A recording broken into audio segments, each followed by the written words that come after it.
புது மாப்பிள்ள வேணுமாங்க? மாப்பிள்ள தம்பி சொல்லுங்கண்ணே. எந்த ஒரு மாப்பிள்ள? நம்ம ரெண்டாவது கீழே தானே.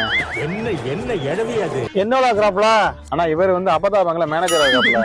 அவரு பாத்தீங்கன்னா ஆத்தா பேங்க்ல வந்து கேசியரா இருக்காப்ல. ஆளு கொஞ்சம் சோனையா இருக்காப்லப்பா, காதெல்லாம் பாம்பு பிடிச்ச மாதிரி இருக்காப்பா. அண்ணா நம்ம ஊர் பசங்கண்ணே, தங்கமான பயிலுங்க, பூரா 90 கிட்ஸ் பயிலுண்ணே. ஐயோ வயசு அதிகமா இருக்குமாப்பா. அண்ணா வயசெல்லாம் பாக்காது, உங்க பிள்ளை நல்லபடியா பாத்து பாருண்ணே. ஏற்கனவே முத்தையில கட்டி வச்சா எங்க அப்படி தரப்பா இருக்கு? அண்ணா ஆல்ரெடி பாடி எல்லாம் பரலவம் போற மாதிரி இருக்கு, வாங்கிட்டு போங்கண்ணே. வரதட்சணை எவ்வளவு பாக்குறியா? ஆனா ஒரு 20 பவுன் கொடுக்கணும். 20 எல்லாம் போட முடியாதுப்பா, 10 பவுன் போடுறப்பா. பேங்க்ல விளாக்குறாங்க. பேங்குல வளர்த்தாண்டே சுசையில வளர்த்தாச்சு இருப்பா. எதுக்கியா தங்கம்? அவர் பெத்த தங்கத்தை அனுப்ப சொல்லி அது போதுமையா எனக்கு? சரிண்ணா கூட்டு போங்கண்ணே. எவ்வளவு போவோம் கம்ச காசு? ஒரு 2000 ரூபாண்ணே.